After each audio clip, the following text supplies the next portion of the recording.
Well, good morning and welcome to the Footlight Broadcast. Good morning, Sandy. Good morning, everybody else joining on YouTube, on Twitter, on Rumble, and on Facebook.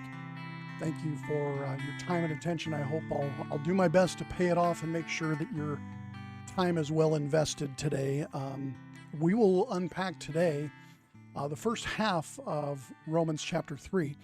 And you'll see probably if you look beyond verse 20 where we'll stop today, the reason why I'm going to leave that for next week or I think maybe the week after, depending. No, next week. I'm 2 weeks from now. I won't be doing a show. I've got a family commitment on the 18th, but next week on the 11th, I believe we'll be just fine, Lord willing. So you'll see why I'm separating these when you read ahead, because it really kind of combines with chapter 4 beyond verse 21 in chapter 3. Good morning, Sabrina. And thank you all again for your time and attention. Let's just start with a word of prayer real quick. Lord, thank you for the opportunity to share your word.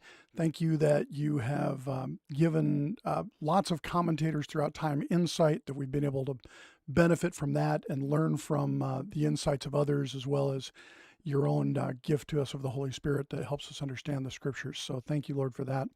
Want to jump into just a real quick, some housekeeping stuff. This is, again, the Footlight Broadcast. You can find the show notes at the footlight.com website. Now, I didn't update last week's. I apologize for that. I will get it done right after the show, as well as today's.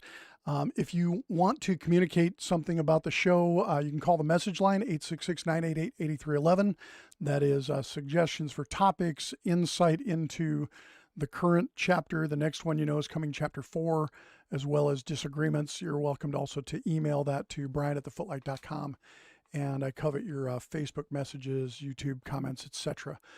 So enough of the housekeeping stuff. Let's just get right into our study of Romans 3.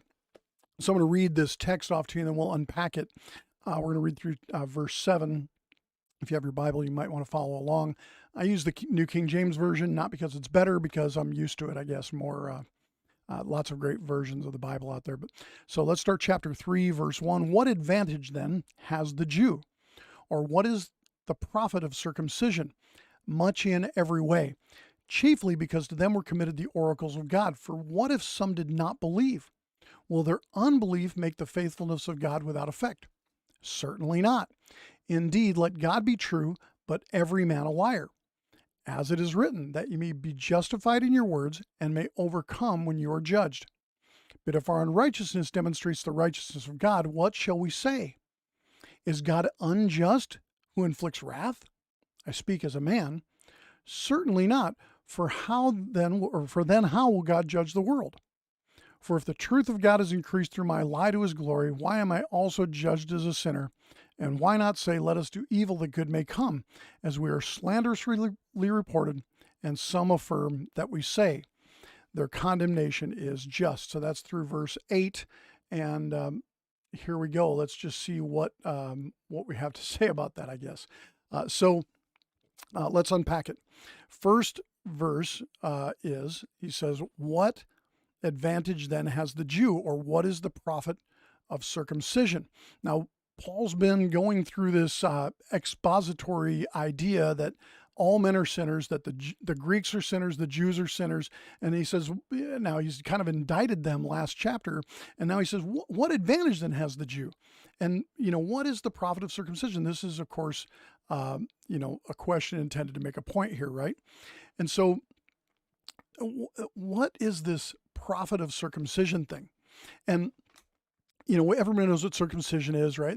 But this was a covenant mark that was given in the, to the Jews as a mark in their bodies to identify them as covenant keepers with God. Now, one of the questions people often had, and I used to have about this, is, well, for goodness sake, how would anybody know? How would anybody know if you were circumcised or not? I mean, in our Western culture, very few people ever see your private parts, right? And so, I mean, how would this be something that anybody would know whether you were circumcised or not?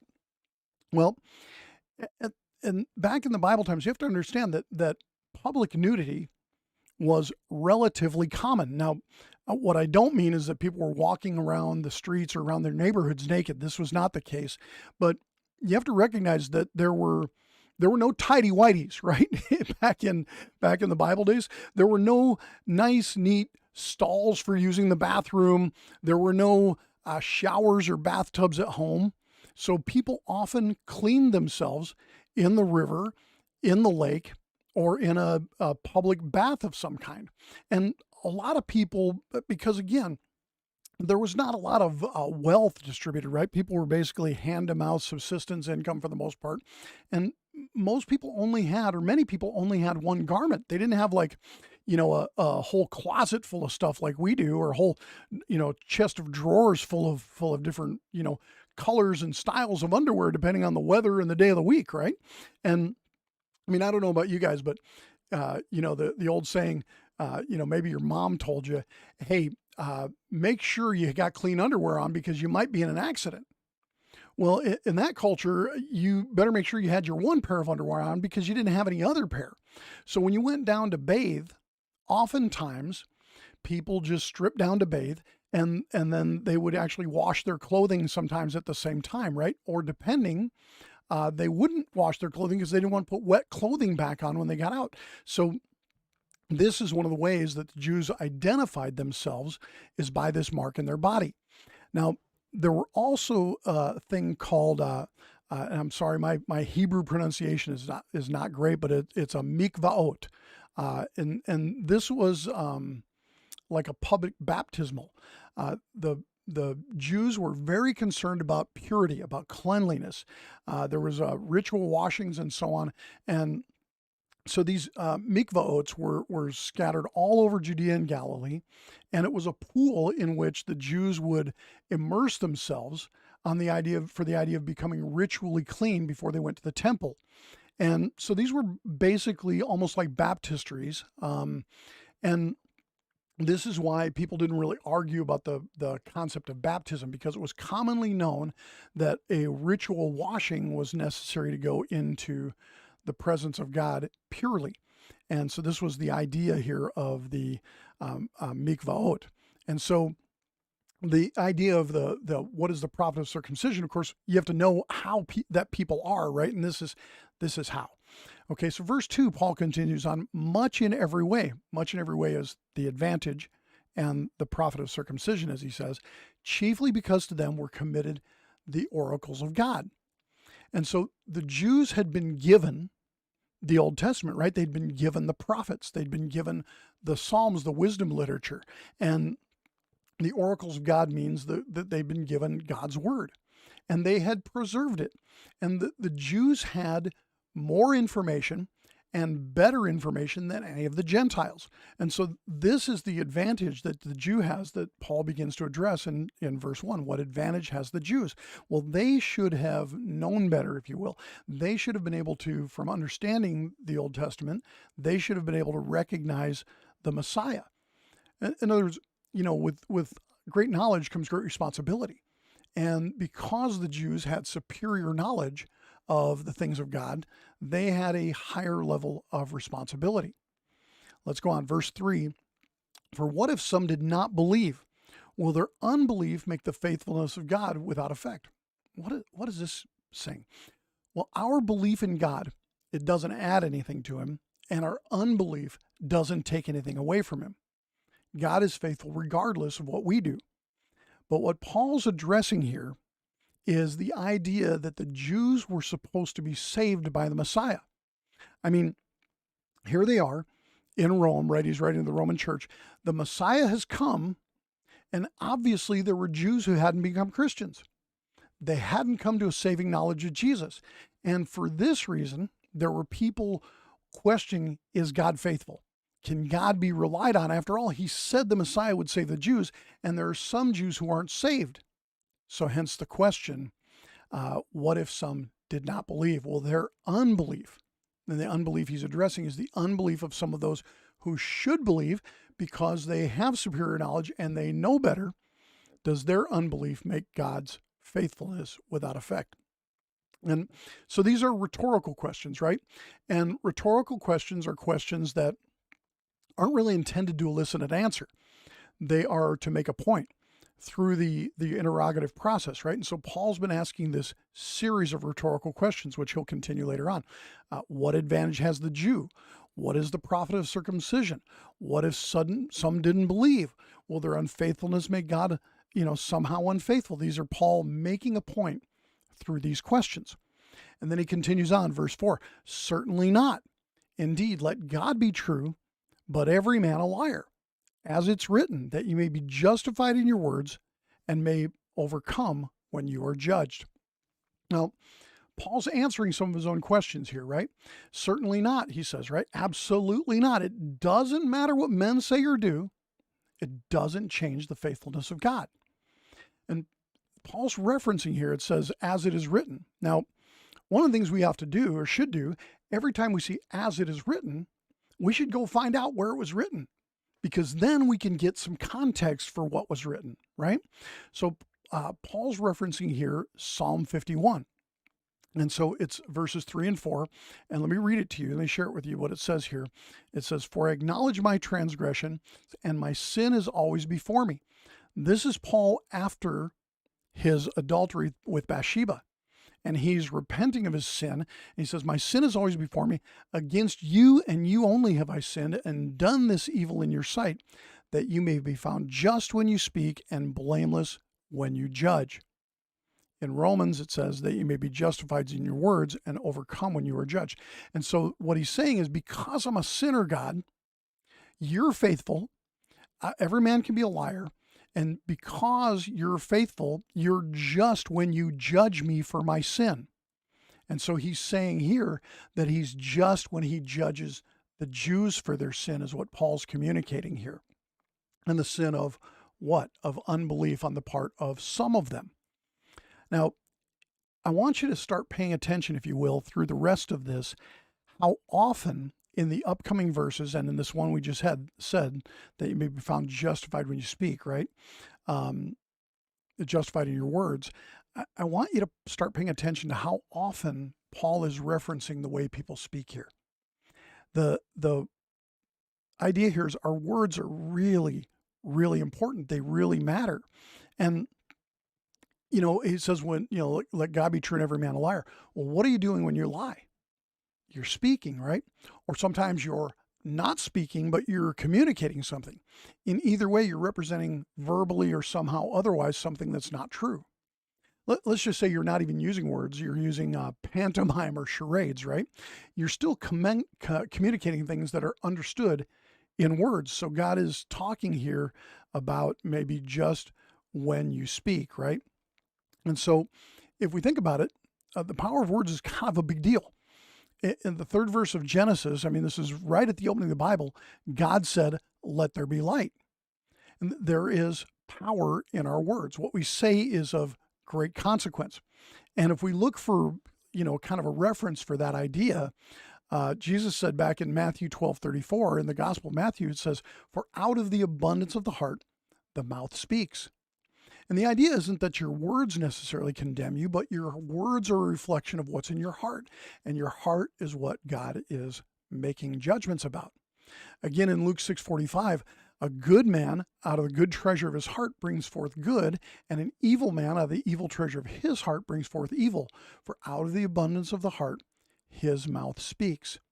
And so our words are super important because they reflect what's going on in our heart. Words are extremely powerful.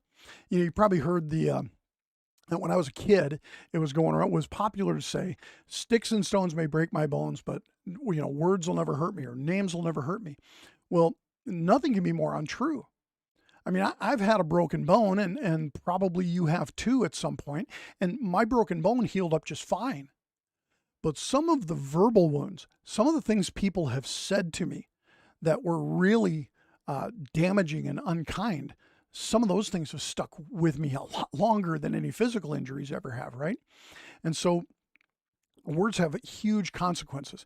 Now, there's a movement that some of you may have heard of called the Word of Faith movement, and they also have observed this power of speech in the power of God's Word.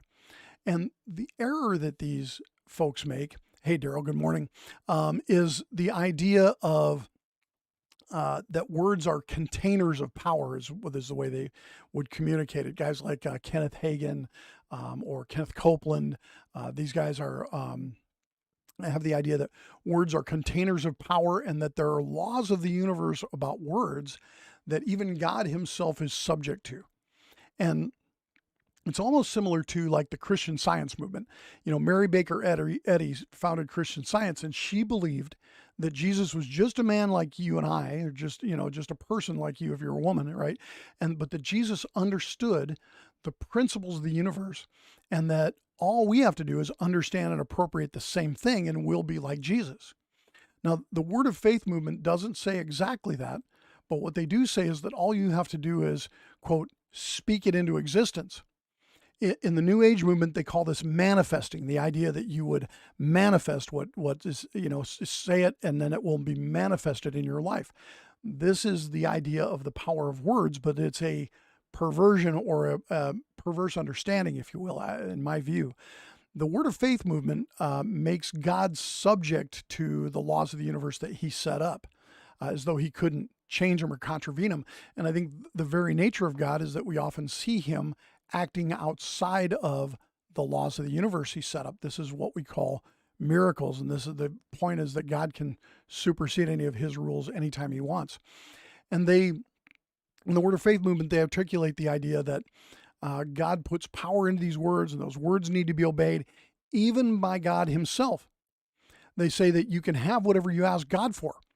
You might have heard some of the Word of Faith preachers say that, after all, you're a child of the King, and if you're not living like royalty, then you're not living in your proper status. I mean, if you're not living in this royal, extravagant situation, it's simply because you aren't exercising sufficient faith in your words. This is why they call it the Word of Faith movement, right? You remember Benny Hinn, what, me drive a Honda? This is the idea here, is that you can just have whatever you ask God for. And of course, that's erroneous, right? Verse 5, but if our unrighteousness demonstrates the righteousness of God, what shall we say? Is God unjust who inflicts wrath? I speak as a man.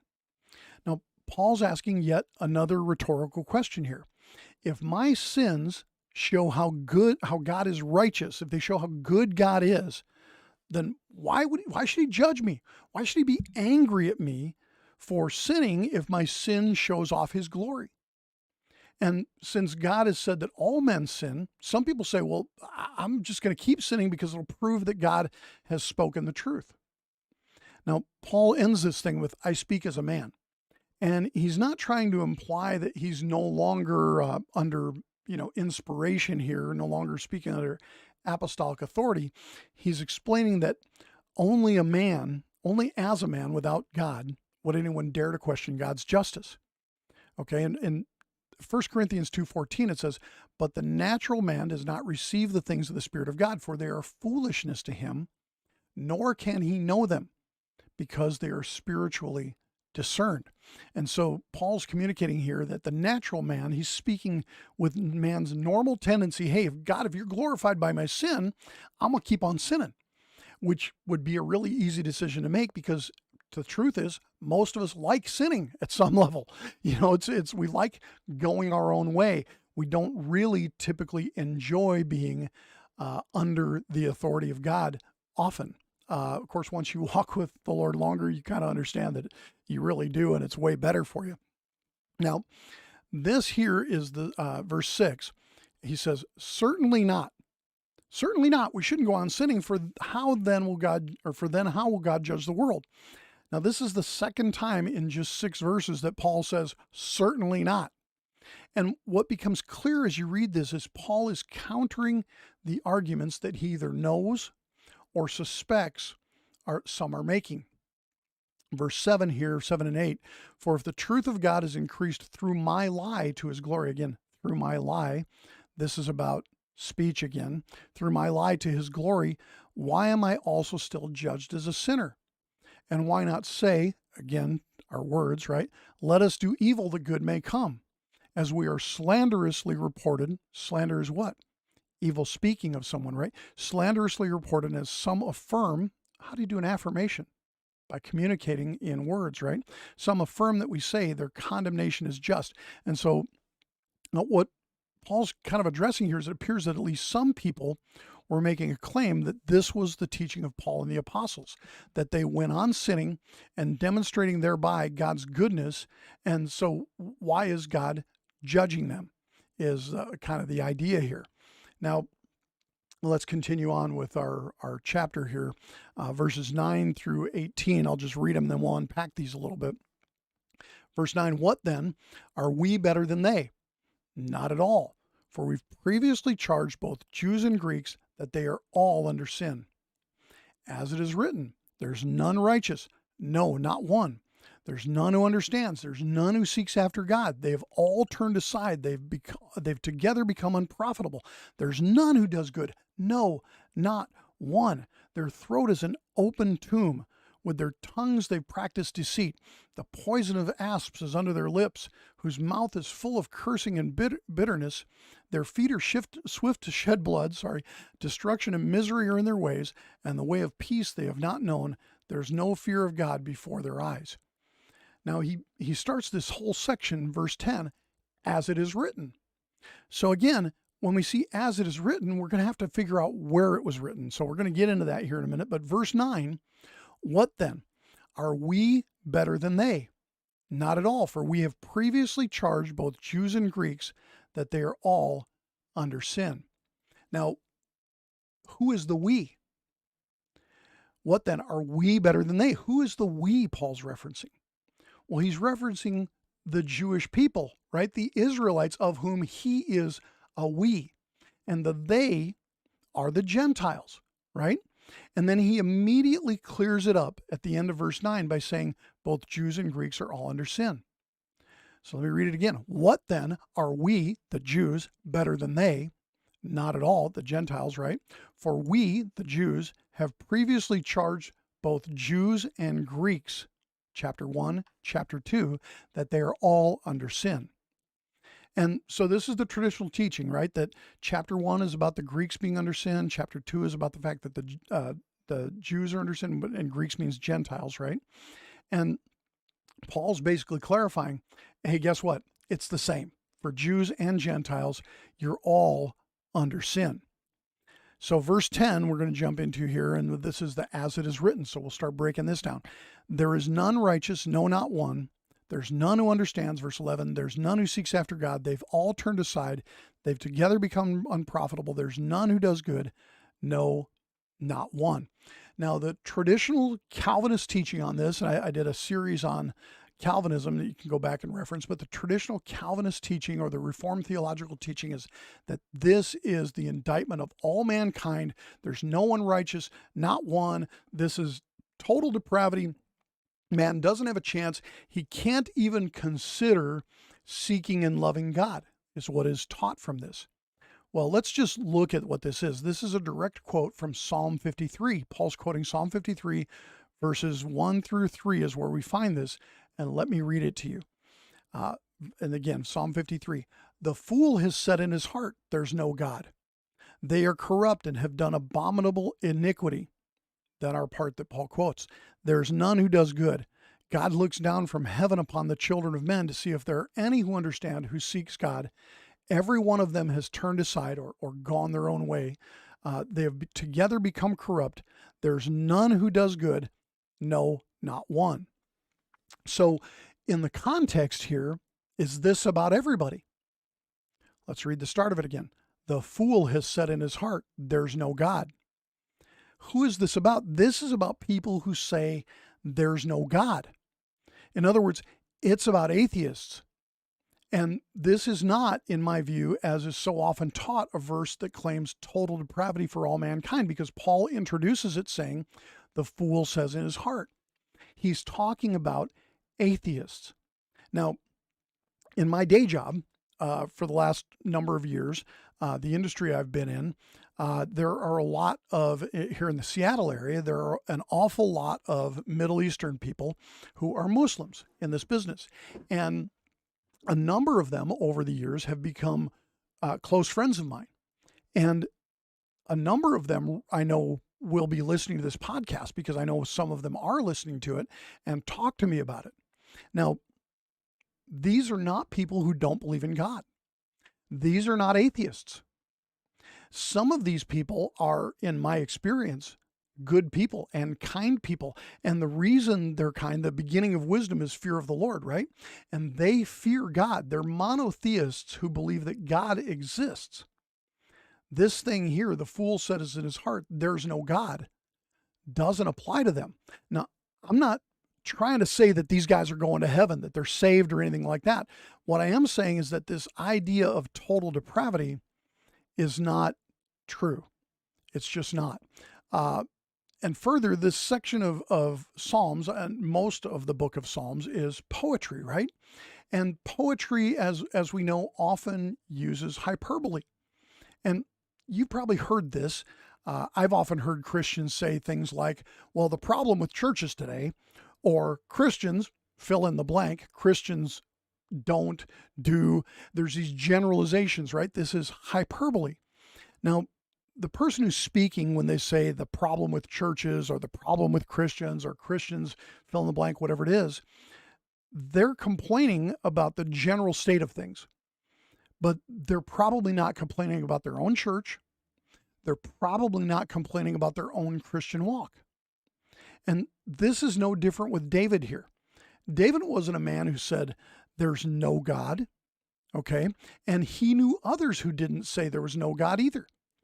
He also wasn't making a claim that there wasn't anybody who ever did any good, because David himself knew that he had done some good, and he knew other people who had done some good. This is David crying out and complaining about the state of things. It is not an absolute statement that no one ever seeks God. And this is why we have to always look back to the as it is written and where was it written. Verse 13, their throat is an open tomb. With their tongues, they have practiced deceit.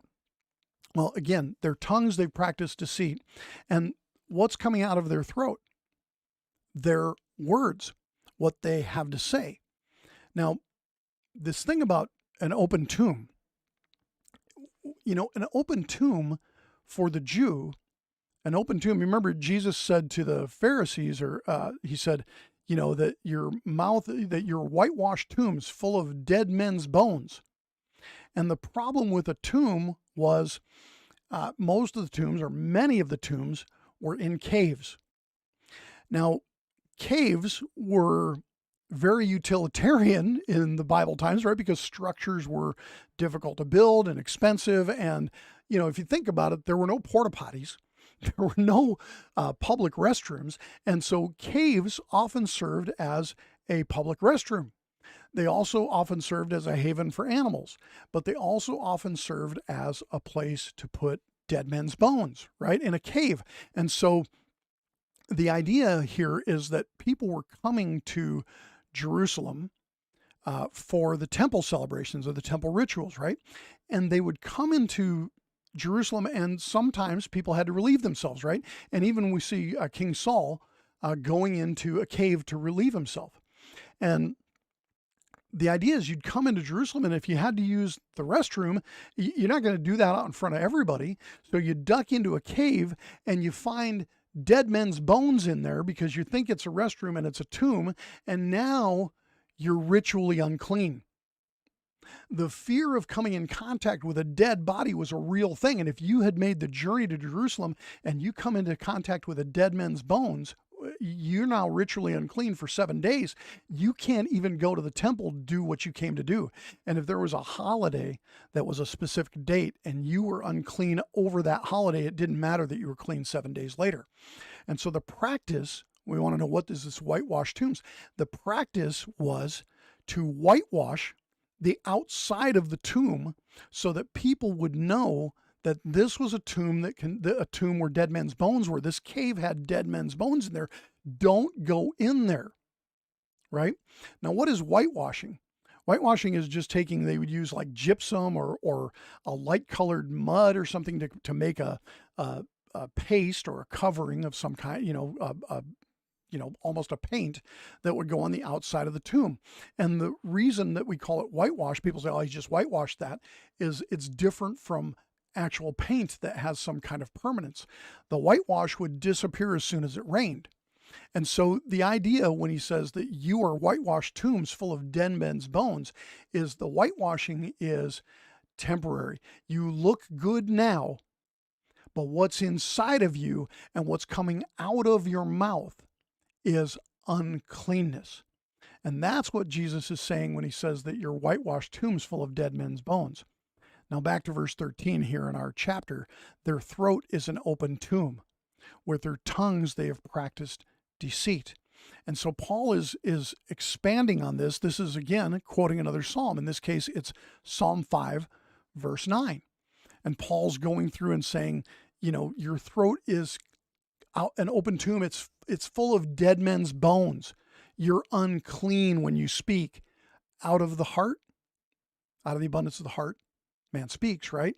So next verse, the poison of asps, or actually the next part of 13, the poison of asps is under their lips. This is Psalm 143. And the poison of asps, this is like a cobra or a really venomous snake that the venom would kill you quickly. And the poison of asps under their lips, what he's saying is that these are deadly things that people say. Verse 14, whose mouth is full of cursing and bitterness. Psalm 10:7, again, cursing and bitterness. These are dead, unclean things that are coming out of people. They say evil, destructive things, and not only do they say evil things, they do evil things. Verse 15, their feet are swift to shed blood. Destruction and misery in their ways are in their ways, and the way of peace they've not known. There's no fear of God before their eyes. This is Isaiah 59:7. And again, what he's saying here is every man is guilty before God. There's not a single man anywhere who dares to stand before God in his own righteousness. And what Paul's delivering here is, again, it doesn't matter at all what your lineage is. It doesn't matter whether you're Jewish, whether you're an Israelite of Israelites, or he said a Hebrew of Hebrews, or whether you're a Gentile. This is the condition of man, independent of who you are, independent of your background. And verse 19, he says, now that we know that whatever the law says, let me see if I can get this up on the screen here. Whatever the law says, it says to those who are under the law, that every mouth may be stopped and all the world may become guilty before God. And so what Paul's saying is, we know that whatever the law says to those who are under the law. Who are those who are under the law? Were the Gentiles under the law? Were the Greeks under the law? Was the law something that was given to everyone, or was it given to the Jews? And so Paul's indicating here that the law, those under the law, are guilty before God. And it was an assumption that was already made that the Gentiles were guilty before God. This was like not even a question. The Gentiles, of course, they're guilty. They don't even have the oracles of God. They're not even circumcised. These guys, of course, they're guilty. And what Paul's explaining here is that the law and the inability of the Jews to keep it was a demonstration that they were no better, which is why he says at the end of the verse here, and all the world may become guilty before God. So Paul's demonstrating here no advantage to the Jew over the Greek at all. Okay. Verse 20, therefore by the deeds of the law, no flesh will be justified in his sight, for by the law is the knowledge of sin. And so when he says by the deeds of the law, what does he mean? He's saying if you keep the law, if you keep the ritual festivals, if you keep kosher in what you eat, if you do everything right according to the law, it's just not going to matter. The end of the verse is, and all the world may become guilty before God, right? In verse 19, by the deeds of the law, by following the code, no flesh will be justified. And so justified means, and I've heard it said this way, and you probably have too, just as if I'd never sinned. And you will not be justified, he says, by the deeds of the law. There's nothing you can do to keep the rituals. You can't do it no matter what. The law was intended to show us our sin, not to justify us from our sin. Now, I'm going to give you verse 21 here, and I'll tell you why I'm going to stop here, and we'll continue this next week with the second half of chapter 3 here. Verse 21 says, "But now the righteousness of God, apart from the law, is revealed, being witnessed by the law and the prophets, even the righteousness of God through faith in Jesus Christ, and on all who believe." And so he now is saying he's given the indictment. Chapter 1, indictment of the Greeks. Chapter 2, indictment of the Jews. The first half of chapter 3 here is demonstrating that there's no difference between the two. And now, starting in verse 21, he goes on and starts explaining the solution, the way that people become justified, how it works, and how you get saved. And so that's where we'll pick up on the next episode, and probably the last half of chapter 3 and the beginning of chapter 4, because it really is kind of a complete thought between the two. So quick reminder, if you want to comment, have questions, disagreements, call the message line 866-988-8311. Send an email, brian@thefootlight.com. Comments, questions on Facebook, YouTube, other platforms are welcome. And if you want to support the show, if you're on Facebook, there's a thing called stars. If you can go to the website, you'll figure out how to do it. None of the money comes in, and it's not very much. Even if it was a lot, it would never go to me. It would always go into infrastructure and promoting the show or additional platforms to put it on, etc. So thanks again for your time and attention. I hope that you found this valuable, and God bless you guys. And Lord willing, I will see you next Sunday morning, 6 a.m. Pacific as normal, and we'll go from there. So thanks again, and Lord bless you today and all that you do, and be glorified, Lord, in everything. And if there's anything I taught here that's wrong, just erase it from people's minds, Lord, and let your word be powerful and my words be in the background. Thanks again. This is the Footlight Broadcasting. My name is Brian O'Kelly.